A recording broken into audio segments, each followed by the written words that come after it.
এটা আমি কখনোই কি করে পারি বলো? আমি যে সন্তানটাকে 9 মাস 10 দিন ধরে আমি গর্ভে ধারণ করলাম, আমার পেটে ছিল, আমি আমার সন্তান যখন প্রসব দিতে গেলাম, আমি দেখলাম ছেলে নাই মেয়ে হয়েছে। আমি ওই কন্যা সন্তানের মুখ দেখে এত সুন্দর ফুটফুটে চেহারা আমি নিজে মারতে পারলাম না। বলেন তো স্বামী, আমি আমার সন্তানকে কিভাবে আমি মারতে পারি? আর পৃথিবীর কোনো মা পারবে না যে নিজের সন্তানকে গলা টিপে মারতে। কেউ পারবে যে? কত সহজ। স্বামীর কথা লঙ্ঘন করবে পারবে না যে? কেন পারবে না? একটা পত্রিকাতে একটা খবর এসেছিল, নিউজ পত্রিকাতে বলা আছে, কি ছিল জানেন? 11 বছর ধরে মেয়েটা সন্তান হয় না, কি যে অসুখ আছে 11 বছর। তো এবার রেসারেসি করে যে নিবই একটা সন্তান, যা হয় হবে। সন্তান যদি এসেছে গর্ভে 9 মাস 10 দিন হলো, যেদিনকে সন্তান প্রসব হবে সেদিন কি আপনার নার্সিং হোমে আছেন, তো ডাক্তাররা পরীক্ষা নিরীক্ষা করছেন, করতে গিয়ে বলছে মা খুব সিরিয়াসলি অবস্থা। কি হয়েছে গো, কি হয়েছে গো ডাক্তার মশাই? বলছে ও মা রে, তুমি যে 11 বছর লড়াই করলে যে আজকে তুমি সন্তানটা নেবে, খুবই সিরিয়াসলি, খুব খারাপ অবস্থা। কি অবস্থা? যদি তুমি তোমার সন্তানকে বাঁচাতে চাও তাহলে তোমাকে মরতে হবে, আর তুমি যদি বাঁচতে চাও তোমার সন্তানকে মরতে হবে। মা বলো তো তুমি কোনটা তুমি চাও? এবার মায়ের সিদ্ধান্ত কি দেখেন। মা তখন বলছে ডাক্তার মশাই আমি চাই না আমি মা বেঁচে থাকবো, আর আমার চোখের সামনে আমার সন্তান মারা যাবে, এটা মা আমি কখনো মেনে নিব না।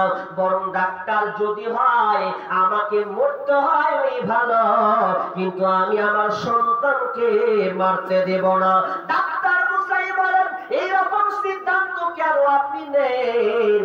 তখন মা বলে ডাক্তার আমি যদিও মারা যাই তাও ভালো, কারণ আমি পৃথিবীর জিন্দেগি পেয়েছি, পৃথিবীর আলো আমি পেয়েছি। মাকে দেখলাম, বাবাকে দেখলাম, স্বামীকে দেখলাম, সূর্যের আলো নিলাম, বাতাসের আবহাওয়া কেমন দেখলাম, কিন্তু আমার সন্তান তো পৃথিবীর আবহাওয়া কিছু দেখতে পাবে না।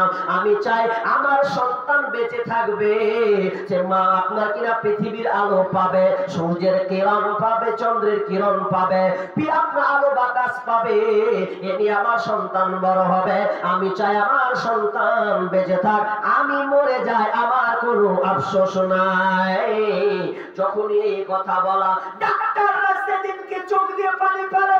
মায়ের কথা শুনে ডাক্তার পর্যন্ত চোখ দিয়ে পানি ফেলে। আরে মা কাকে বলা হয়?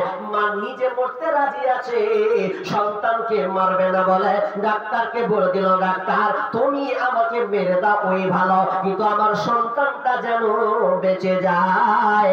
আর যখন সন্তান প্রসব নিল, 1 মিনিট 2 মিনিট মা বেঁচে ছিলেন, ওই 1 মিনিট 2 মিনিট বাচ্চাটাকে একটু ডান হাতের দিকে নিয়ে বাচ্চার মুখখানটাকে দেখে সঙ্গে সঙ্গে মা পৃথিবী থেকে বিদায় নিলেন। জীবনের মূল কষ্ট মায়ের প্রসব বেদনায়, 27 মান 7 জামিন তখন মায়েরই মাথায়। আমার সুন্দর মুখ দেখে মায়ের, আমার সুন্দর মুখ দেখে মায়ের ব্যথা যে যাই ভুলিয়া, আমার প্রাণের মা, মা গো মা কোথায় গেলে মোরে ছাড়িয়া, জনম দুঃখী ইয়াতিম আমি চাই না কেহ ফিরিয়া।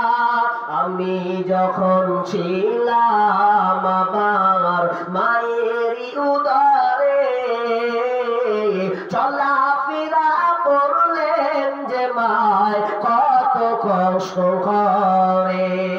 এমন মাকে কেমনে আমি, এমন মাকে কেমনে আজি যাব আমি ভুলিয়া।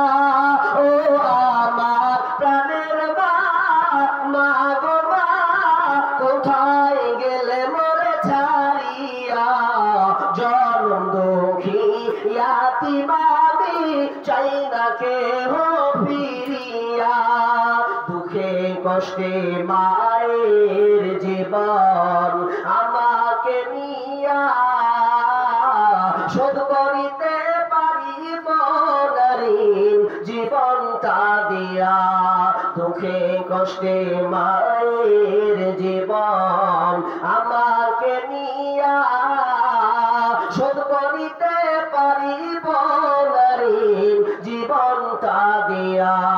ঘুমের মাঝে মাকে দেখে, ঘুমের মাঝে মাকে দেখে, কেঁদে কই বুক ভাসাইয়া, ও আমার প্রাণের মা, মা গো মা, কোথায় গেলে মরে ছাড়িয়া, জনম দুঃখী ইয়াতিম আমি চাই না কেহ ফিরিয়া।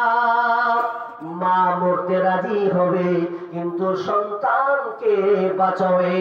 সন্তান প্রসব দেওয়ার সময় বিজ্ঞানীরা বলেন একজন মাকে কতটা ব্যথা অনুভব করতে হয়।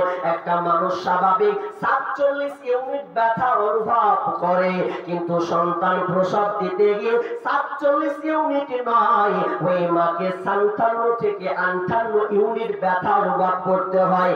58 সমান বিজ্ঞানীরা একটা উদাহরণ দিয়েছেন, মানুষের শরীরে 206 খানা যে হাড় আছে, এই হাড়কে যদি একত্রিত করা হয় আর হাড় কটাকে একসঙ্গে যদি মুচড়ে ভেঙে দেওয়া হয়, এর যত কষ্ট হয় তার চাইতে একটা মাকে পৃথিবীতে সন্তান প্রসব দিতে গিয়ে তার চেয়ে দ্বিগুণ ব্যথা অনুভব করতে হয়। এই জন্য দেখবেন অনেক সময় সন্তান প্রসব দিতে গিয়ে মা মারা যায়, বাচ্চাকে রেখে মা মারা যায়, এবং ভারতবর্ষের রেকর্ড প্রতি বছর হাজার হাজার সন্তান প্রসব দিতে গিয়ে মা মারা যায়।